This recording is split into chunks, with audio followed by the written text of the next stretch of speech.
नमस्कार साथियों, एक बार फिर से आप सभी का स्वागत है एक और नए जीएस के प्रैक्टिस सेट में। और आप लोग को दोस्तों इन्फॉर्म करना चाहूँगा कि आज से एक नया प्रैक्टिस सेट स्टार्ट होने जा रहा है चैनल पर, जो कि दोस्तों एक पहला प्रैक्टिस सेट ही होगा ये आज का। और ये एक तरह से आप इसे मैराथन भी कह सकते हैं, मिनी मैराथन कह सकते हैं, क्योंकि इसमें अप्रोक्स 45 क्वेश्चंस की हम डेली बात किया करेंगे। और इसमें हम जीके और जीएस आपके दोनों ही टॉपिक कवर हो जाएंगे, जैसे कि स्टैटिक जीके हो गया और जीएस पोर्शन जो भी जितना भी है वो सब इसमें कवर हो जाएगा। और दोस्तों जल्द ही हम आपके लिए जो यूपी जीके की क्लास भी लेकर आ रहे हैं। और करंट अफेयर्स की क्लास तो आपके लिए चलती ही है रेगुलर बेसिस पे, डेली 3 बजे शाम को। एंड ये प्रैक्टिस सेट शाम को 8 बजे ही आया करेगा, जो शाम को आया करता था ये नॉर्मल उसी टाइम पे। और पहला क्लास है, इसलिए मैं आप सभी को बताना चाहूँगा एक बार फिर से, जैसा कि री एग्ज़ाम की डेट आ चुकी है यूपी पुलिस कांस्टेबल की। तो सभी से अनुरोध है कि प्लीज़ एक बार अच्छे से तैयारी कर लीजिएगा अपनी। मुझसे नहीं, कहीं से भी कर रहे हो आप तो कोई बड़ी बात नहीं है, आप कहीं से भी कर रहे हो, लेकिन तैयारी को कांस्टेंट रखें अपनी, और एक अच्छे लेवल पर अपनी तैयारी को ले जाइएगा। और चलिए आज की क्लास को स्टार्ट कर लेते हैं। बाकी इंट्रो की कोई ज़रूरत तो है नहीं आप सभी को। और इसमें हम, जैसा कि हमने बात की थी, स्टैटिक जीके की बात करेंगे, राज्य व्यवस्था की बात करेंगे, इतिहास, भूगोल, अर्थव्यवस्था, ये सभी पोर्शन आपके इस एक ही प्रैक्टिस सेट के माध्यम से कवर हो जाएंगे। चलिए आज के जो पहला प्रश्न है उसकी बात कर लेते हैं। तो पहला प्रश्न होने वाला है, निम्नलिखित में से कौन सा नृत्य राधा रानी, माफ कीजिए, राधा और कृष्ण की रासलीला विषय वस्तु पर आधारित है? मणिपुरी नृत्य, सत्रिया नृत्य, कथक या मोहिनीअट्टम? इसके आंसर की बात कर लें सीधा, तो इसका आंसर है ऑप्शन नंबर ए, मणिपुरी नृत्य की बात हो रही है। और थोड़ा सा मणिपुरी नृत्य के बारे में जान लेते हैं। मणिपुरी नृत्य की बात कर लें तो थोड़ा सा मणिपुरी नृत्य छोड़िए, इसके बारे में आगे भी बात करेंगे, हम आगे क्वेश्चंस लेकर आएंगे ज़रूर। आगे सत्रिया नृत्य की देखें तो ये असम का शास्त्रीय नृत्य है। और कथक की बात करें तो ये उत्तर प्रदेश का है। और मोहिनी अट्टम की बात कर लें तो ये केरल का है। ज़्यादातर यही पूछा जाता है वन लाइनर में। तो आगे अब प्रश्न नंबर 2 की तरफ आते हैं।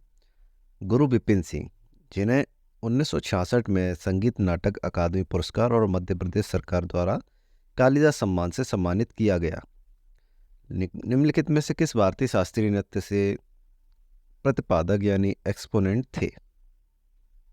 अर्थात इन्होंने कौन से शास्त्रीय नृत्य का जो अर्थात बनाया था या इसका स्थापन किया था?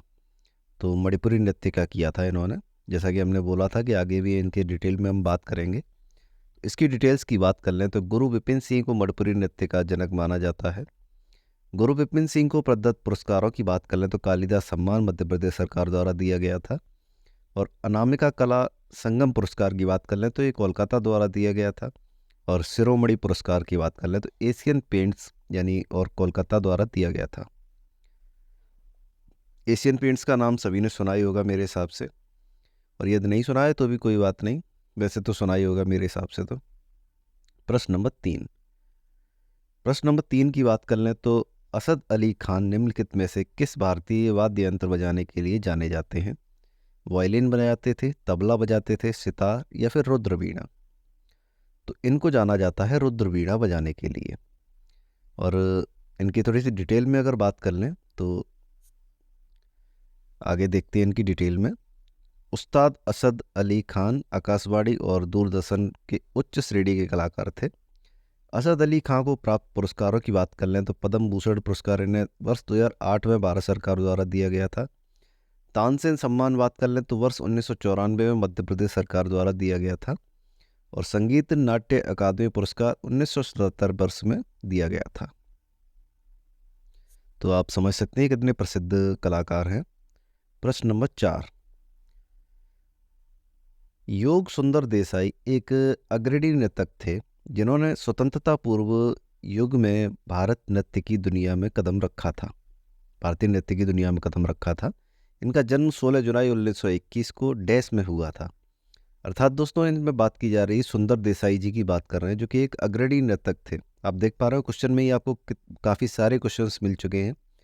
और इन्होंने स्वतंत्रता पूर्व भारतीय नृत्य युग में कदम रखा था। इनके जन्म की बात कर लें तो 16 जुलाई 1921 इनका जन्म था। लेकिन इसका जो इनका स्थान पूछा है, जन्म स्थान की बात कर रहे हैं, तो जन्म स्थान दोस्तों देखते हैं ऑप्शंस में क्या क्या दिया गया है। अब महाराष्ट्र में हुआ था, राजस्थान में, मध्य प्रदेश में या गुजरात में? तो सही आंसर की बात कर लें तो गुजरात में इनका जन्म हुआ था। आइए इनकी कुछ डिटेल्स की बात करते हैं। जन्म स्थान गुजरात के लिम्बड़ी जगह पर हुआ था।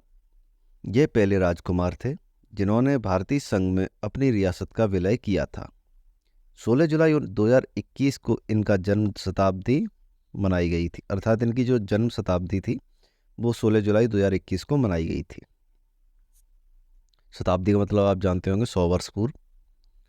और योग सुंदर ने वर्ष 1948 में कोलकाता में इंडियन रिवाइवल ग्रुप की स्थापना की थी। इन्होंने वर्ष 1947 में इंडियन प्रोग्रेसिव बेल ग्रुप की स्थापना भी की थी। देसाई जी को 2009 में संगीत नाट्य अकादमी पुरस्कार से सम्मानित किया गया था। प्रश्न नंबर 5, इलाहाबाद के निम्नलिखित में से किस हिंदुस्तानी गायक को उनके प्रसिद्ध समकालीन गौहर जान के साथ 1911 ईस्वी में दिल्ली दरबार में सम्राट जॉर्ज पंचम के लिए प्रदर्शन करने का सौभाग्य प्राप्त हुआ था? अर्थात बताना है आपको इन सभी में से कौन ऐसा था जिन्होंने 1911 में जो दिल्ली दरबार में सम्राट जॉर्ज पंचम जो थे उनके सामने प्रदर्शन करने का सौभाग्य प्राप्त हुआ था। तो शोभा अयंगर, माफ़ कीजिएगा शोभा अयंगर, या फिर अनुपमा जी, या फिर अल्लाह जिलाई बाई, या फिर जानकी बाई। तो जानकी बाई जी की बात कर रहे हैं हम। जानकी बाई जी ने प्रदर्शन किया था। और जानकी बाई जी के बारे में बात कर लेते हैं। जानकी बाई का जन्म 1880 ईस्वी में इलाहाबाद, वर्तमान में जो प्रयागराज के नाम से जाना जाता है, वहाँ पर हुआ था।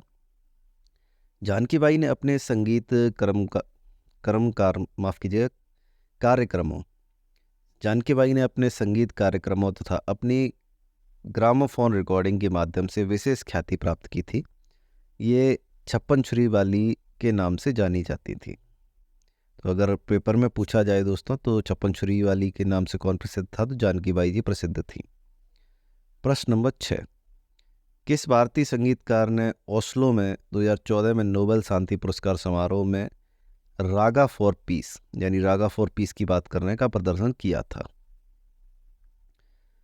बहादुर खान, अमजद अली खान, बुद्धदेव दासगुप्त, या फिर सत्यकी बनर्जी? और ये CGL का प्रश्न है दोस्तों। वैसे तो सभी प्रश्नों पर उनके ईयर्स लिखे हुए हैं, वो कब पूछे गए हैं, पर इसके आंसर की बात कर लें तो अमजद अली खान इनका सही उत्तर है। आइए इनकी कुछ डिटेल्स की बात करते हैं।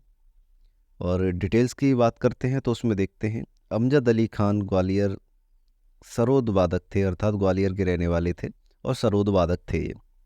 और इनके दोस्तों 2 पुत्र भी हैं जिनके जो भी काफ़ी ज़्यादा, असद अली खान और अमाल अली खान, वो भी काफ़ी ज़्यादा फेमस है, वायलिन बजाते हैं वो। माफ़ कीजिएगा सरोद सम्राट, यही दोस्तों इन्हें सरोद सम्राट के नाम से भी जाना जाता है। और पुरस्कारों की बात कर ले तो पद्मश्री इन्हें 1975 में मिला था। संगीत नाट्य अकादमी द्वारा जो पुरस्कार दिया जाता है वो 1989 में दिया गया था। पद्म भूषण 1991 में दिया गया था। और पद्म विभूषण इन्हें 2001 में मिला था। और घराना जो है इनका वो है सोनिया बंगस, जो ग्वालियर से है और भारतीय शास्त्रीय संगीत शैली से संबंधित हैं। आगे बात करते हैं प्रश्न नंबर 7 की। तो निम्नलिखित में से किस भारतीय गायक या गायिका को 2001 में भारत रत्न प्राप्त हुआ था? आशा भोसले, अली अकबर खान, श्रेया घोषाल, लता मंगेशकर? तो मुझे नहीं लगता इसमें भी किसी को कोई कन्फ्यूज़न होगा, क्योंकि 2001 में लता मंगेशकर जी को भारत रत्न प्राप्त हुआ था। और भारत रत्न के बारे में आप सभी जानते ही होंगे, किन्हें किन्हें मिला, उनकी भी हम कुछ डिटेल्स में बात करेंगे आगे। तो पुरस्कारों की बात कर लें पहले तो पद्म भूषण 1969 में और पद्म विभूषण 1999 में मिला था लता मंगेशकर जी को। 1974 में रॉयल अल्बर्ट हॉल यूके में परफॉर्म करने वाली प्रथम महिला बनी थी ये। 1989 में दादा साहब फाल्के पुरस्कार मिला था इन्हें। 2001 में भारत रत्न प्राप्त हुआ था। तो इन्हें काफ़ी पुरस्कार मिले हैं। और थोड़ा सा और डिटेल में देखते हैं। वर्ष 2012 में आज़ादी के बाद आउटलुक इंडिया के महान भारतीय के सर्वेक्षण के में इन्हें 10वां स्थान पर रखा गया था। थोड़ा नोट की बात कर ले, एक नोट और है। लता मंगेशकर के सम्मान में लता दीनानाथ मंगेशकर पुरस्कार शुरू किया गया। प्रथम बार यह पुरस्कार प्रधानमंत्री मोदी जी को दिया गया। तो इसका कोई मतलब तो नहीं है वैसे, पर चलिए फिर भी है। प्रश्न नंबर 8। सो माफ कीजिएगा, साओ जे आओ जो त्योहार है मुख्य रूप से निम्नलिखित में से किस भारतीय राज्य में कैथोलिक ईसाइयों द्वारा मनाया जाता है? मणिपुर, असम, गोवा, नागालैंड। तो ऐसे त्यौहार ज़्यादातर गोवा में ही मनाए जाते हैं। तो गोवा की बात कर लेते हैं थोड़ा सा आगे। ये त्यौहार सेंट जॉन द बैप्टिस्ट को श्रद्धांजलि देने के लिए मनाया जाता है। इस त्यौहार पर गोवा वासियों द्वारा एक दूसरे को फल भेंट किए जाते हैं। गोवा के अन्य प्रमुख त्यौहार की बात कर लें तो सिग्मो गोवा कार्निवल, ईस्टर, ये सभी गोवा के त्यौहार हैं जो कि वहाँ पर मनाए जाते हैं। प्रश्न नंबर 9। चपचारकूट त्यौहार मुख्य रूप से डैश में मनाया जाता है, तो किस राज्य में मनाया जाता है? मिजोरम, नागालैंड, मणिपुर, मेघालय। एक बार विचार कीजिए, मेरे हिसाब से इसका तो आंसर मेरे हिसाब सबको ही पता होना चाहिए क्योंकि ये बहुत बेसिक क्वेश्चन है। तो इसका आंसर है दोस्तों मिजोरम। चपचारकूट मिजोरम में मनाया जाता है। और चपचारकूट प्रतिवर्ष मार्च के महीने में झूम की खेती पूरी होने के पर फसल उत्सव के रूप में मनाया जाता है। मिजोरम के अन्य प्रमुख त्यौहार की बात कर ले तो एंथुरियम त्यौहार, पावलकूट, थालफवांगकूट त्यौहार, ये सभी मनाए जाते हैं मिजोरम में। मेघालय के प्रमुख त्यौहार की बात कर ले तो बांग्ला त्यौहार, सैंकूट स्नेम और नोंगक्रेम नृत्य उत्सव यहाँ पर मनाए जाते हैं मेघालय में। प्रश्न नंबर 10। वारली चित्रकला भारत के डैश राज्य की लोक चित्रकला है जो कि मणिपुर, महाराष्ट्र, मिजोरम, कर्नाटक में मनाई जाती है। इनमें से कौन से राज्य में मनाई जाती है? तो इसका सही आंसर है महाराष्ट्र। ऑप्शन नंबर बी एकदम सही उत्तर है इसका। आइए इसकी थोड़ी सी डिटेल में बात करते हैं। और हाँ दोस्तों, एक बात मैं बताना भूल ही गया कि आप देख पा रहे होंगे हर प्रश्न के आगे हम कुछ की पॉइंट्स लेकर आते हैं और ये की पॉइंट्स काफ़ी ज़्यादा महत्वपूर्ण होते हैं आपकी परीक्षा की दृष्टि से। और जो लोग दोस्तों ये सोचते हो कि इन्हें स्किप कर देंगे तो प्लीज़ मैं उनसे रिक्वेस्ट करना चाहूँगा, प्लीज़ इन्हें स्किप मत कीजिएगा क्योंकि इनमें दोस्तों कम से कम आपको 3 से 4 क्वेश्चन ज़्यादातर मिल ही जाते हैं। तो उस हिसाब से ये काफ़ी ज़्यादा महत्वपूर्ण होते हैं। चलिए इसके की पॉइंट्स की बात कर लें। वारली चित्रकला एक प्राचीन भारतीय कला है जो जो महाराष्ट्र राज्य की जनजाति वारली द्वारा बनाई जाती है। इस चित्रकारी के अंतर्गत मुख्यतः ऋतु, फसल, पैदावार, उत्सव, शादी, धार्मिकता को दर्शाया जाता है। वारली चित्रकला परंपरा की बात कर ले तो 2500 से 3000 ईसा पूर्व के बीच की मानी जाती है। प्रश्न नंबर 11। निम्नलिखित में से किस हिल स्टेशन में सर्दियों में हिमपात नहीं होता है? अर्थात ऊटी में नहीं होता, नैनीताल में, शिमला में, श्रीनगर में। थोड़ा सा कोशिश कीजिए इसका आंसर देने का क्योंकि ये आंसर काफ़ी ज़्यादा सिंपल है। ऊटी की बात की जा रही है, यहाँ पर हिमपात नहीं होता है सर्दियों के महीनों में। थोड़ी सी डिटेल में बात कर लें तो नीलगिरी में ये स्थित है जो कि तमिलनाडु में है और इस स्थिति में आकर्षक हिल स्टेशन है ये, अर्थात ये बहुत ही आकर्षक हिल स्टेशन है। अन्य नाम की बात कर लें तो उदगमंडलम इसका नाम है। यह पर्यटन स्थल नीलगिरी पर्वत श्रृंखला यानी तमिलनाडु में स्थित है। सर्दियों में यहाँ का तापमान 20 डिग्री से 5 डिग्री सेल्सियस तक पहुँच जाता है।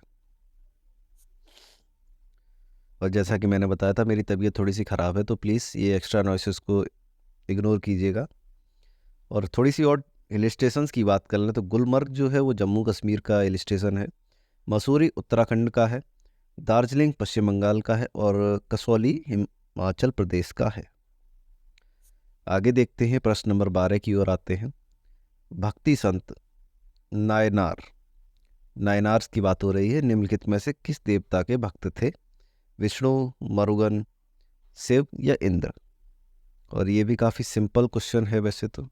बट जिन्होंने इनका नाम नहीं सुना। और हाँ दोस्तों, मैं एक बात हर बार हमेशा कहता हूँ हर बार, कि वही क्वेश्चन दोस्तों हार्ड होता है जो आपने कभी सुना नहीं है या पढ़ा नहीं है। आपने एक बार कोई क्वेश्चन पढ़ लिया तो मेरे हिसाब से वो फिर हार्ड नहीं रहता, हार्ड की कैटेगरी में नहीं आता है। तो चलिए एक बार फिर से मैं आपसे यही रिक्वेस्ट करना चाहूँगा, जितने ज़्यादा क्वेश्चन आप पढ़ सकते हैं, जहाँ से पढ़ सकते हैं, ज़रूरी नहीं आप मेरी क्लासेस से ही पढ़ें, आप जहाँ से पढ़ सकते हैं वहाँ से पढ़िए। और जितने ज़्यादा क्वेश्चन आप प्रैक्टिस कर सकते हैं उतने ज़्यादा क्वेश्चंस की प्रैक्टिस कीजिए, उतना ही आपका ज़्यादा फायदा होगा। आइए इस प्रश्न के उत्तर की बात कर लेते हैं। तो ऑप्शन नंबर सी सही है इसका। शिव जी के ये भक्त थे, भक्ति संत। विष्णु भक्तों को अलवार संत कहा जाता है। अलवार और नारायण संत दक्षिण भारत में थे।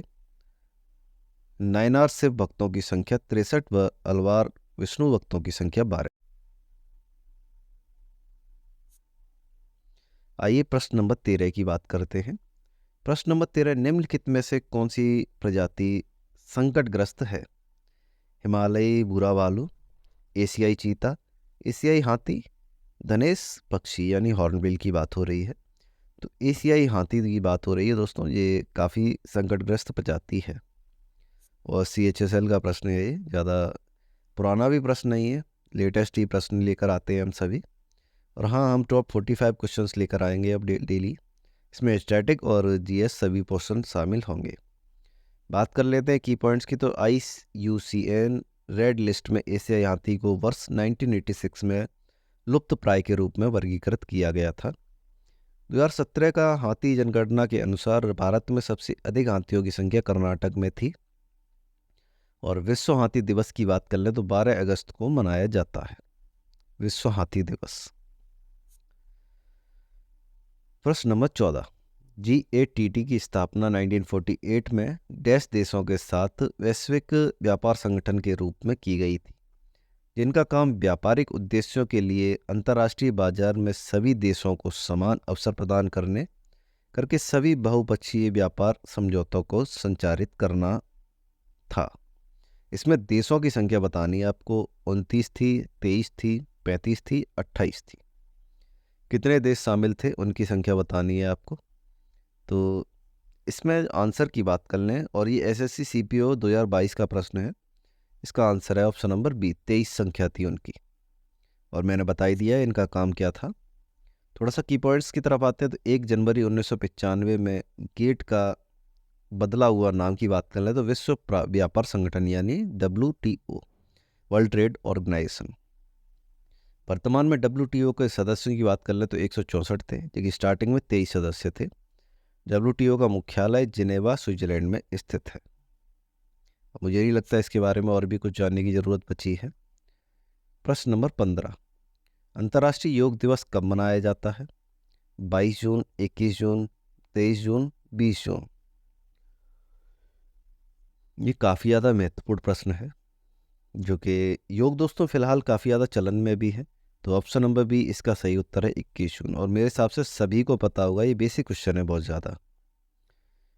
थोड़ा सा और डिटेल में बात करें तो अंतर्राष्ट्रीय योग दिवस 2023 की थीम की बात करें तो वसुधैव कुटुंबकम इसकी थीम रही थी। और 20 जून की बात कर लें, 20 जून को क्या है तो विश्व शरणार्थी दिवस के रूप में मनाया जाता है। 22 जून की बात करें तो विश्व वर्षा वन दिवस के रूप में मनाया जाता है। 23 जून की बात करें तो अंतर्राष्ट्रीय ओलंपिक दिवस के रूप में इसे मनाया जाता है। चलिए अगले प्रश्न की ओर आते हैं। प्रश्न नंबर 16, निम्नलिखित में से किस शहर में भारत की पहली अंडर वाटर ट्रेन परियोजना शुरू की गई है?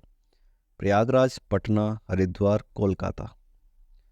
तो इसका सीधा सा सिंपल सा आंसर होने वाला है कोलकाता, ऑप्शन नंबर डी। ये ट्रेन की बात हो रही है, जो अंडर वाटर ट्रेन परियोजना है वो कोलकाता में चलाई गई है।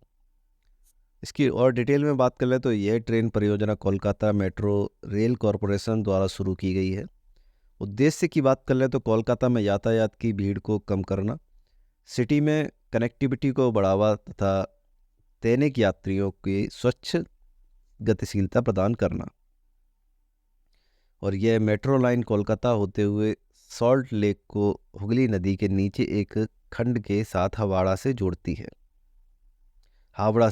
अर्थात। प्रश्न नंबर 17, सोपारकर और उनकी विश्वव्यापी पहल डांस फॉर अ कॉज का लोगो की बात कर लें तो लोगो सरकार द्वारा जारी एक आधिकारिक डाक टिकट पर मुद्रित किया जा रहा है। किस देश की जो सरकार है उसके द्वारा मुद्रित किया जा रहा है? श्रीलंका, बांग्लादेश, नेपाल, भूटान। और इसके आंसर की बात कर लें अगर, तो इसका आंसर है ऑप्शन नंबर डी, भूटान सरकार के द्वारा इसे मुद्रित किया जा रहा है। इसकी डिटेल की बात करें की पॉइंट्स की, तो प्रसिद्ध बॉलीवुड कोरियोग्राफर और विश्वव्यापी पहल की बात कर लें डांस फॉर अ कॉज के संस्थापक संदीप सोपारकर को सामाजिक योगदान के लिए भूटान सरकार द्वारा सम्मानित किया जा रहा है। और भूटान सरकार ने डांस फॉर अ कॉज के लोगों की बात कर लें तो अपने एक आधिकारिक डाक टिकट पर मुद्रित किया है। ये काफ़ी बड़ा सम्मान है दोस्तों। प्रश्न नंबर 18, निम्नलिखित पुस्तकों में से कौन सी पूर्व अमेरिकी राष्ट्रपति बिल क्लिंटन की आत्मकथा है? My country my life, long walk to field, पिंकिम, माई लाइफ। दोस्तों आपको एक बार फिर से बता दूं, जो ये पुस्तकें होती हैं काफ़ी ज़्यादा महत्वपूर्ण होती हैं। इनसे भी रिलेटेड हम क्वेश्चंस लेकर आते हैं, डेली लेकर आएंगे भी, और आज भी लेकर आए हैं। तो ऑप्शन नंबर डी सही है इसका, माई लाइफ। ये बिल क्लिंटन जी की आत्मकथा है। माई लाइफ बिल क्लिंटन जी की है, और माई country my life Lal Krishna Advani ji की है। लॉन्ग वॉक टू फ्रीडम की बात कर लें, long walk to freedom Nelson Mandela ji की है। और विकमिंग की बात कर लें तो मिशेल ओबामा जी की इनकी किताब है ये। आगे प्रश्न नंबर 19 की बात करते हैं। तो निम्नलिखित में से किस लेखक ने माई स्टोरी नामक आत्मकथा लिखी है? तो किरण देसाई, कमला दास, शोभा डे, अरुंधति रॉय। इसका जो सही उत्तर है दोस्तों, और मैं आपसे एक बार फिर से रिक्वेस्ट करना चाहूँगा, जो लोग पहली बार आए हैं प्लीज़ सब्सक्राइब कर दीजिएगा चैनल को, अभी वीडियो को लाइक भी कर दीजिएगा क्लास को। चलिए क्लास को दोबारा स्टार्ट कर लेते हैं फिर से। कमला दास जी की बात कर रहे हैं हम इसमें। प्रश्न नंबर 19 का आंसर है कमला दास जी। और टेंशन ना लें, हम सभी बेसिक से बेसिक और डिटेल्ड क्वेश्चन आपके लिए लेकर आते रहेंगे। माई स्टोरी दोस्तों कमला दास जी की है। किरण देसाई जी की बात कर लें तो द इनहेरिटेंस ऑफ लॉस, ये आपने काफ़ी सुनी होगी, काफ़ी मोस्ट इंपॉर्टेंट बुक है ये। शोभा डे की बात कर लें तो लॉकडाउन लाइसेंस शोभा, और नेवर ए डेल डे और स्पीड पोस्ट, ये सभी इनकी किताबें हैं। अरुंधति रॉय जी की बात कर लें तो the God of small things इनकी ये पुस्तक है अरुंधति रॉय जी की। प्रश्न नंबर 20, निम्नलिखित में से कौन सा देश AFC महिला एशिया कप फुटबॉल 2022 का आयोजक था? जापान, चीन, भारत, बांग्लादेश। भारत की बात की जा रही है यहाँ पर। भारत इसका दोस्तों आयोजक था 2022 में। बात कर लेते हैं और इसके आंसर्स की पॉइंट्स की। तो यह कप 2023 में होने वाले फीफा महिला विश्व कप के लिए क्वालिफायर टूर्नामेंट था। इससे पहले भारत ने वर्ष 1979 में इसकी मेजबानी की थी, और भारत इसका दूसरी बार आयोजक बना था। यह टूर्नामेंट AFC महिला एशिया कप का 20वां संस्करण था, और इस टूर्नामेंट में फाइनल का खिताब चीन ने जीता था, और यह AFC टूर्नामेंट का 9वां खिताब था।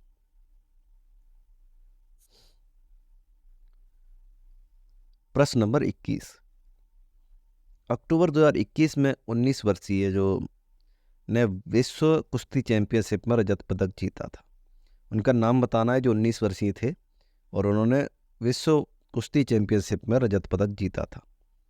तो सोनम मलिक, सीमा बिस्ला, अंशु मलिक, राजू देवी। तो इसका जो सही उत्तर है ऑप्शन नंबर सी होने वाला है, और ऑप्शन नंबर सी के अनुसार देखा जाए तो अंशु मलिक जी को मिला था ये अवार्ड।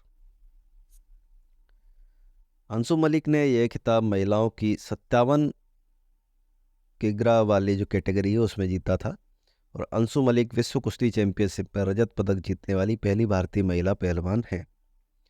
वर्ष 2017 में अंशु मलिक ने 60 किलोग्राम भारत जो भार वर्ग है विश्व कैडेट चैंपियनशिप में गोल्ड मेडल जीता था। वर्ष 2018 में स्लोवाकिया में आयोजित जो विश्व जूनियर कुश्ती चैंपियनशिप रजत पदक जीता था इन्होंने।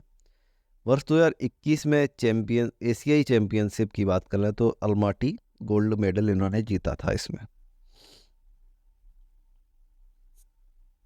प्रश्न नंबर 22 पर आते हैं। और हाँ दोस्तों, आपको बता दें टोटल 45 प्रश्न है, तो काफ़ी बड़ी वीडियो हो जाएगी, काफ़ी बड़ी जो क्लास होने वाली है ये। एकल के लिए बैडमिंटन कोर्ट की लंबाई कितनी होती है? तो 13.55 metre, 13.40 metre, 13.44 metre and 14 metre. और ये भी दोस्तों काफ़ी डिटेल क्वेश्चन ही है। ऑप्शन नंबर बी 13.40 मीटर इसका जो आंसर है। एकल के लिए चौड़ाई की बात कर ले तो 5.18 मीटर यानी 17 फीट है चौड़ाई। और डुअस के लिए जो चौड़ाई है 6.1 मीटर यानी 20 फुट होती है। बैडमिंटन के मैदान को बैडमिंटन कोर्ट कहा जाता है। भारत के प्रसिद्ध बैडमिंटन खिलाड़ी की बात कर ले तो साइना नेहवाल और पीवी सिंधु है।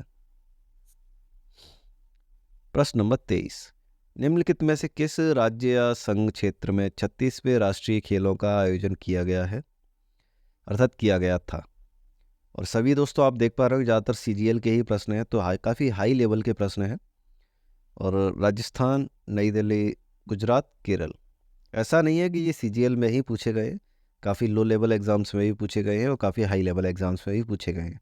लेकिन फ़िलहाल इन्हें लाने का जो मकसद है वो है ओनली मोस्ट इंपॉर्टेंट क्वेश्चंस हैं ये सभी। ऑप्शन नंबर सी इनका सही उत्तर है, गुजरात की बात हो रही है इसमें। थोड़े की पॉइंट्स की तरफ आते हैं, तो की पॉइंट्स पर आने से पहले एक बार मैं फिर से, माफ़ कीजिएगा थोड़ा सा माइक इशू हो गया था। ये 6 शहरों, जैसे सूरत की बात हो रही है, 6 शहरों सूरत, बड़ोदरा, गांधीनगर, भावनगर, अहमदाबाद और राजकोट में किया गया था। 36वें राष्ट्रीय खेलों का शुभांकर रावज यानी सावज सावज है। सावज का अर्थ उद्धार करता होता है। सावज एशियाई शेर का प्रतिनिधित्व करता है जो सिर्फ भारत में ही बेचे हैं, आपके जो भारत में ही बचे हैं।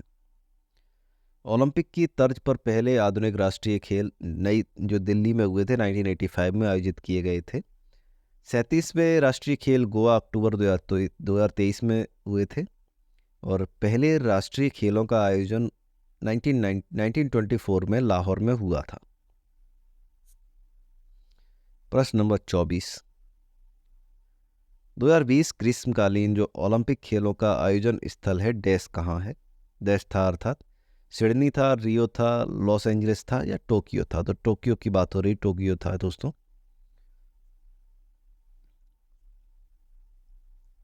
अब अगले प्रश्न की ओर आते हैं, उससे पहले कुछ की पॉइंट्स भी हैं इनके, उससे बात कर लेते हैं थोड़ा सा। इन खेलों का आयोजन कोविड-19 के कारण एक वर्ष के स्थगन के कारण 23 जुलाई 2021 से 8 अगस्त 2021 को संपन्न हुआ था। टोक्यो ओलंपिक 2020 में 33 खेलों में 339 यानी 339 इवेंट हुए थे। ओलंपिक इतिहास में सबसे अधिक हैं ये। भारत की तरफ से पहला पदक रजत जीता गया था जो कि मीराबाई चानू ने 49 kg वर्ग भार में जीता था। 2020 में टोक्यो ओलंपिक खेलों में कराटे, सर्फिंग, बेसबॉल, सॉफ्टबॉल, स्केटबॉल और स्पोर्ट्स क्लाइंबिंग शामिल थे। आगामी ओलंपिक खेल 2024 में बात करें तो ग्रीष्मकालीन खेल हैं जो कि पेरिस, फ्रांस में होंगे। अगला है प्रश्न नंबर 25, सक्षम आंगनबाड़ी और पोषण 2.0 योजना का जो क्रियान्वयन है कौन सी केंद्र मंत्रालय द्वारा किया जाएगा?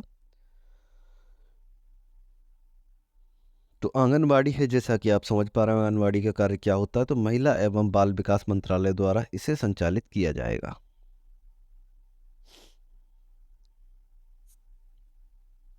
थोड़ा की पॉइंट्स की तरफ आते हैं। यह एक एकीकृत पोषण सहायक कार्यक्रम है। वित्तीय वर्ष 2021 और 22 के दौरान महिला एवं बाल विकास मंत्रालय द्वारा संचालित किया गया था। भारत सरकार ने 15वें वित्त आयोग की अवधि 2021-22 से 25-26 के दौरान इस योजना का कार्यान्वयन मंजूरी प्रदान कर दी गई है। प्रश्न नंबर 26, भारत की आकस्मिकता निधि का संरक्षक कौन होता है? वित्त मंत्रालय, राष्ट्रपति, नीति आयोग के सीईओ या प्रधानमंत्री? तो हमने किसकी बात की है? आकस्मिकता निधि का जो रक्षक होता है, संरक्षक, राष्ट्रपति होता है।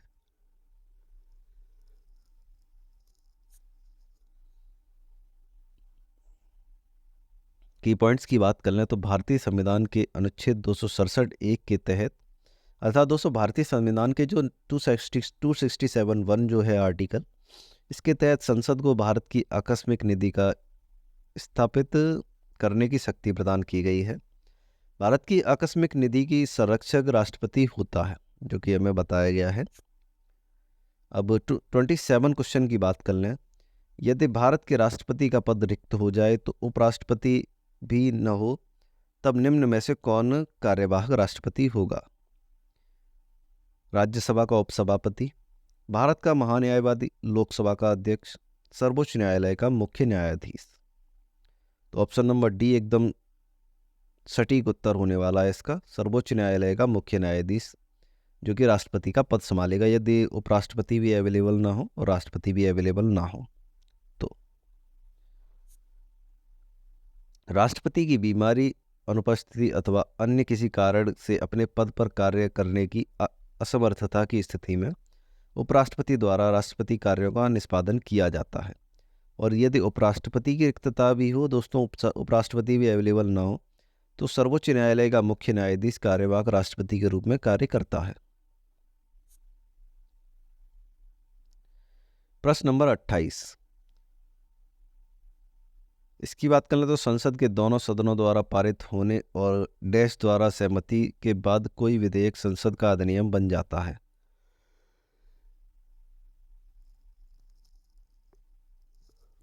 तो एकदम सिंपल सा क्वेश्चन है दोस्तों, आंसर्स की बात कर लेते हैं। प्रधानमंत्री, लोकसभा अध्यक्ष, राष्ट्रपति, उपराष्ट्रपति। तो राष्ट्रपति इसका एकदम सही और सटीक उत्तर होने वाला है, option number C.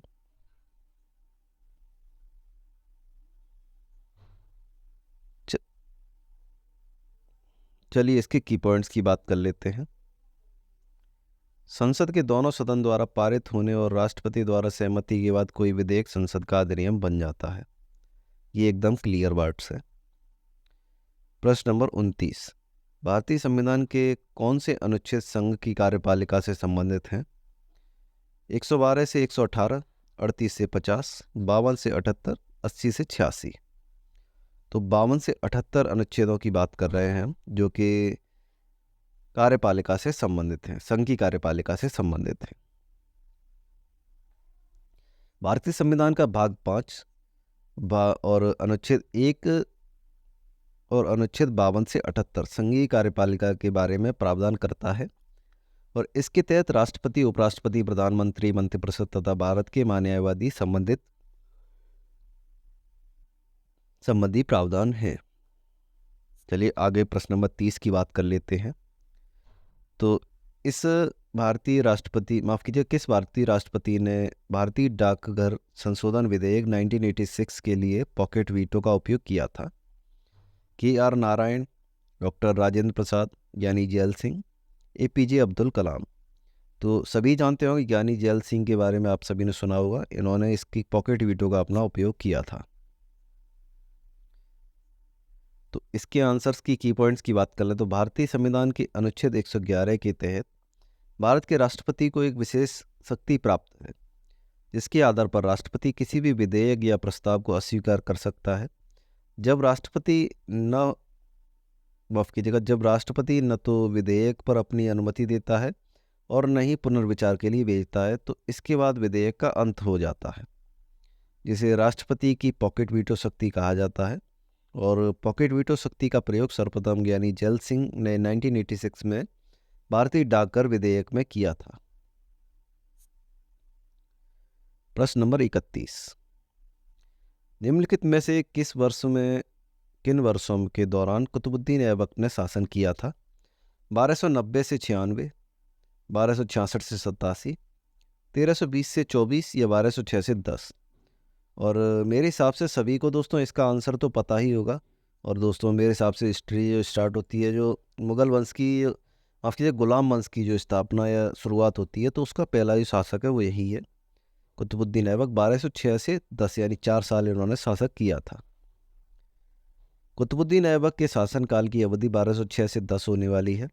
Qutubuddin Aibak की राजधानी लाहौर थी ऐबक शब्द का अर्थ होता है चंद्रमा का स्वामी, और कुतुबुद्दीन ऐबक ने अपने शासनकाल के दौरान मालिक और सिपह सालार की उपाधि धारण की थी। मलिक और सिपह सालार। प्रश्न नंबर 32, गुलामों का गुलाम निम्न में से किसे कहा जाता है? मोहम्मद गौरी, कुतुबुद्दीन ऐबक और इल्तुतमिश या बलबन? तो गुलामों का गुलाम दोस्तों, जैसा कि आप जानते होंगे कि गुलाम था दोस्तों, गुलाम वंश का जो संस्थापक था वो था कुतुबुद्दीन ऐबक, और उनका भी जो गुलाम था वो था इल्तुतमिश। तो गुलामों का गुलाम इल्तुतमिश को कहा जाता है। आइए कुछ की पॉइंट्स की बात करते हैं। तो गुलामों का गुलाम नाम से प्रसिद्ध इल्तुतमिश थे। इल्तुतमिश से संबंधित अन्य महत्वपूर्ण तथ्यों की बात कर लें तो दिल्ली सल्तनत का वास्तविक संस्थापक जो था वो इल्तुतमिश ही था। इल्तुतमिश की राजधानी दोस्तों दिल्ली रही है, और इल्तुतमिश इलबरी जनजाति का तुर्क था, अर्थात तुर्क था ये, और इलबरी जनजाति थी इसकी। तुर्कान चहलगानी या चालीसा दल का गठन किया था इन्होंने, और इल्तुतमिश के शासनकाल की अवधि 1211 से 36 थी, अर्थात 1210 में उनका देहांत हुआ था या वो गद्दी से हटे थे, तो उसके बाद 1211 में इनको बिठाया गया था इल्तुतमिश को। और इसके बाद है दोस्तों 33 आंसर, क्वेश्चन नंबर 33 है। और चंगेज़ खान ने किसके शासनकाल में भारत पर आक्रमण किया था? तो चंगेज़ खान ने कुतुबुद्दीन ऐबक के शासनकाल में किया था, बलबन के शासनकाल में किया था, इल्तुतमिश या अलाउद्दीन खिलजी? और सभी लोग जानते होंगे दोस्तों कि इल्तुतमिश के शासनकाल में इन्होंने आक्रमण किया था भारत पर। और डिटेल में पढ़ते हैं, एक बार की पॉइंट्स की बात कर लेते हैं। सभी की पॉइंट्स काफ़ी ज़्यादा महत्वपूर्ण हैं। चलिए, मंगोल शासक चंगेज़ खां भारत पर आक्रमण इल्तुतमिश के शासनकाल में हुए थे, और चंगेज़ खां का मूल नाम था तिमुचिन। दिल्ली सल्तनत के शासक जो इल्तुतमिश ने वर्ष 1221 ईस्वी में मंगोलों के आक्रमण को बचाया था, अर्थात जो मंगोलों का आक्रमण था उससे दिल्ली को बचाया था इन्होंने। दिल्ली पर मंगोलों के आक्रमण के भय से इल्तुतमिश ने अनेक प्रभावी कदम उठाए थे, जो कि निम्नलिखित हैं। कुबाचा का दमन, यलदौज का दमन, भारत के विद्रोहियों का दमन, और दिल्ली के अमीरों का दमन, चालीसा अमीरों के दल का गठन। दोस्तों आप देख पा रहे होंगे, इसीलिए इन्हें वास्तविक संस्थापक भी कहा जाता है। प्रश्न नंबर 34, टंका जो एक चांदी का सिक्का था निम्न में से किस सुल्तान ने चलाया था? रजिया सुल्तान, इल्तुतमिश, कुतुबुद्दीन ऐबक, आराम शाह? तो इस जो सिक्के की बात हो रही है, तो ये भी दोस्तों ऑप्शन नंबर बी यानी इल्तुतमिश के द्वारा ही चलाया गया था टंका। और मैंने जैसा कि आपसे कहा है, हम कोई भी प्रश्न आपके लिए छोड़ेंगे नहीं जो कि आपकी परीक्षा की दृष्टि से यदि महत्वपूर्ण है, और हम कराएं नहीं, ऐसा नहीं हो सकता। चलिए एक बार इसकी बात कर लें। तो इल्तुतमिश प्रथम तुर्क सुल्तान था जिसने शुद्ध अरबी के सिक्के चलाए थे, शुद्ध अरबी के सिक्के जारी किए थे। इल्तुतमिश ने दो महत्वपूर्ण सिक्के जारी किए थे, चांदी का टंका और तांबे का जीतल। ये दोनों सिक्के इल्तुतमिश के द्वारा जारी किए गए थे। आगे है प्रश्न नंबर 35, रजिया सुल्तान को दिल्ली सल्तनत के सिंहासन से किस वर्ष हटाया गया था? 1240, 44, 38 या 36? तो इसका बहुत ही ज़्यादा सिंपल सा कुछ आंसर है, 1240 में हटाया गया था। आगे बढ़ते हैं थोड़ा सा और इसकी डिटेल में बात करते हैं। तो रजिया सुल्तान के शासनकाल की अवधि 1236 से 40 रही है। और रजिया सुल्तान से संबंधित अन्य महत्वपूर्ण तथ्यों की बात कर लें तो रजिया सुल्तान इल्तुतमिश की पुत्री थी और दिल्ली सल्तनत तथा भारत की प्रथम महिला शासक थी। रजिया सुल्तान पर्दा त्याग कर पुरुषों के समान कबा यानी कोट और कुलाह यानी टोपी पहनकर जनता के समक्ष प्रस्तुत होने लगी थी। और रजिया सुल्तान की हत्या 1240 ईस्वी में कर दी गई थी, क्योंकि दोस्तों इन्होंने जो पर्दा प्रथा थी उसका विरोध किया था या उन्हें ख़त्म करने का प्रयास किया था। अर्थात जो औरत और आपकी जो महिला और पुरुषों के बीच का जो भेदभाव था उस समय उसे ख़त्म करने का प्रयास किया था, इसलिए इनका हत्या कर दी गई थी इनकी।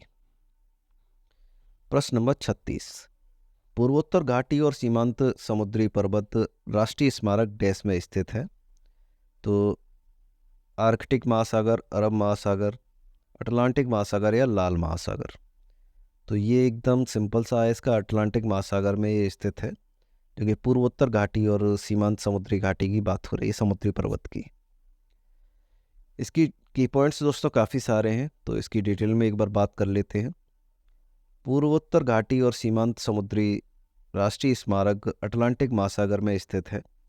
अरब सागर, हिंद महासागर उत्तर पश्चिमी भाग में स्थित है।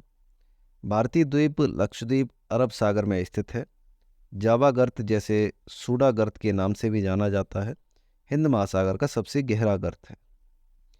और लाल सागर दक्षिण में अनन की खाड़ी के मध्य हिंद महासागर से जुड़ता है और उत्तर में स्वेज नहर के माध्यम से भूमध्य सागर से जोड़ा जाता है।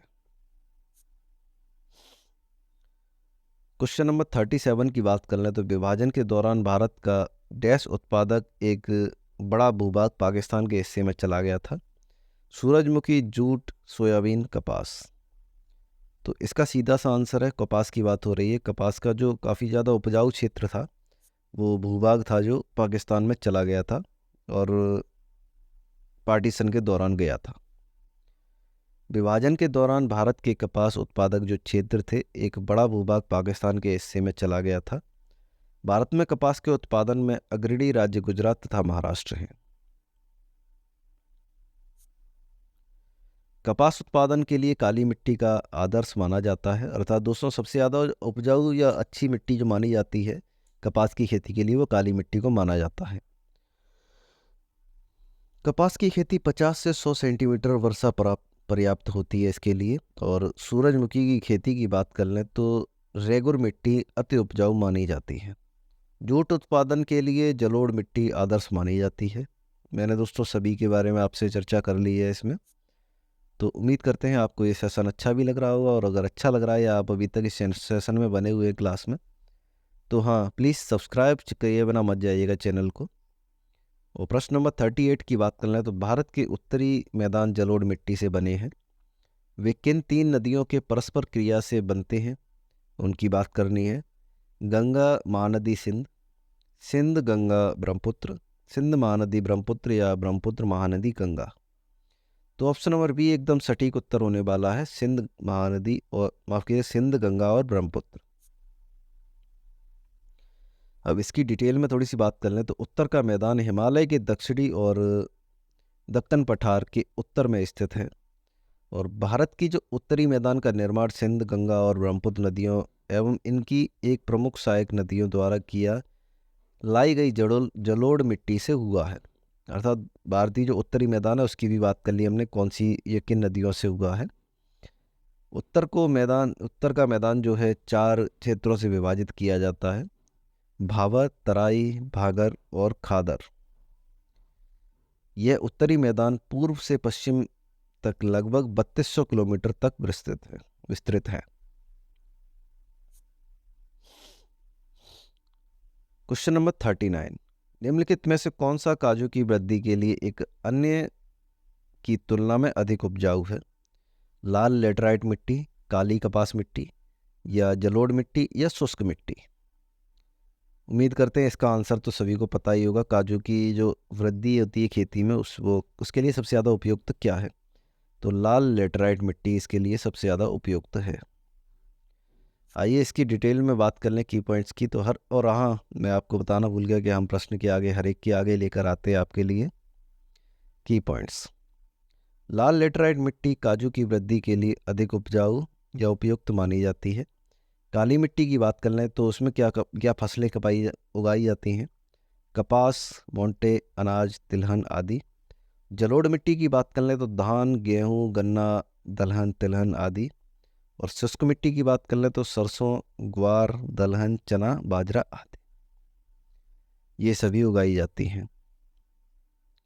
प्रश्न नंबर 40, काली मिट्टी के बारे में निम्नलिखित में से कौन सा कथन गलत है। यह दक्कन जाल के साथ पाया जाता है कि इसमें नमी धारण करने की अच्छी क्षमता होती है। गर्म मौसम में इसमें गहरी दरारें पड़ जाती हैं। इसमें फास्फोरस की मात्रा अधिक होती है। एक ही ऑप्शन एकदम सही सटीक लग रहा है, ऑप्शन नंबर डी, इसमें फास्फोरस की मात्रा अधिक होती है। और हाँ, यूपी जीके का भी जल्दी प्रैक्टिस सेट लेकर आने वाले हैं हम, तो कृपया करके बने रहिएगा साथ। काली मिट्टी में नाइट्रोजन, फास्फोरस एवं जैव तत्वों की मात्रा कम होती है। काली मिट्टी का निर्माण ज्वालामुखी के लावा से हुआ है और इस मिट्टी को स्वतः जुताई वाली मिट्टी भी कहते हैं। काली मिट्टी का जो सर्वाधिक विकास दक्कन ट्रैप में उत्तर पश्चिमी में हुआ है। इस मिट्टी को रेगुर मिट्टी या कपास मिट्टी भी कहते हैं। और उम्मीद करते हैं आपको ये सेशन अच्छा लग रहा होगा।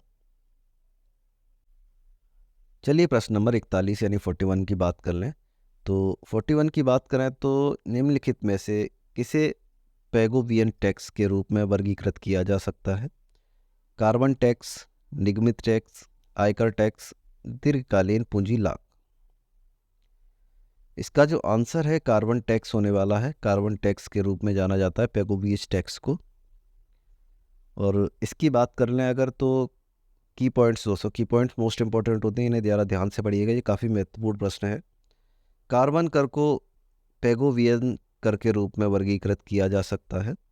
पैगोवियन कर की बात कर लें तो जिसका नाम 1920 में ब्रिटिश अर्थशास्त्री आर्थर सी पेंगो के नाम पर रखा गया था। और कार्बन उत्सर्जन कर या प्लास्टिक बैग पर कर पैगोवियन करों के उदाहरण हैं। कार्बन उत्सर्जन या प्लास्टिक बैगों पर जो कर लगता है उसे पैगोवियन कर के रूप में जाना जाता है। Question number 42। एक एनबीएफसी और एमएफआई के लिए, माफ़ कीजिए, एक एनबीएफसी और एमएफआई के पूंजी पर्याप्तता अनुपात डैश होता है? कुल जमा राशि का 15% और कुल जमा राशि का 8%। जोखिम भरी जो राशि होती है परिसंपत्तियों का 15%। जोखिम भारित कुल परिसंपत्तियों को 10%। तो ऑप्शन नंबर सी इसका एकदम सटीक और सही उत्तर है। जो जोखिम भारित कुल प्राप्तियां होती हैं उनका 15%, जो एनबीएफसी एमएफआई के पूंजीगत प्राप्तता के संबंध में सही है उत्तर। इनका जो अनुपात होता है उसकी बात हो रही है इसमें। जोखिम भारित संपत्तियां होती हैं, संपत्तियों के खिलाफ 15% की जो नियामक पूंजी बनाए रखना आवश्यक है। और गैर बैंकिंग वित्तीय कानूनी सूक्ष्म वित्तीय संस्थाएं जो एनबीएफसी और एमएफआई लास्ट मॉडल फाइनेंसर्स हैं। क्वेश्चन नंबर 43 की बात कर लें तो सिक्का अधिनियम 2011 की बात हो रही है। तो मूल वर्ग डैश तक के रुपयों सिक्कों को जारी करने की अनुमति देता है? 5,000, 100, 1,000 या फिर 500।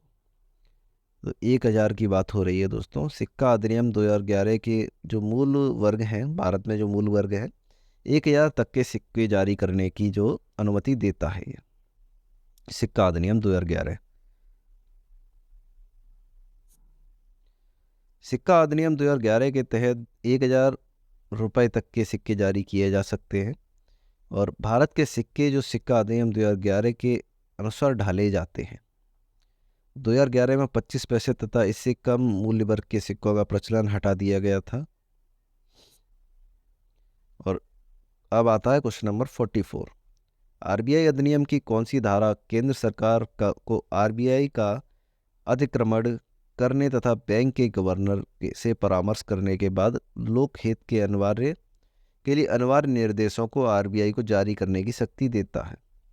अर्थात दोस्तों एक सीधा सीधा सिंपल सा इसमें पूछा गया है कि लोक हित के लिए अनिवार्य निर्देशों को आरबीआई जारी करता है, उसकी जो शक्ति है वो किस में बताई गई है, किस धारा में बताई गई है? तो इसका जो एकदम सही उत्तर है धारा 7 में बताई गई है ये सभी शक्तियाँ। और एक बार आप प्रश्न को दोबारा पढ़ लीजिएगा क्योंकि काफ़ी महत्वपूर्ण प्रश्न होने वाला है ये। आरबीआई की धारा 7 सरकार को जनहित के मामले पर केंद्रीय बैंकों को निर्देश देने का अधिकार देती है।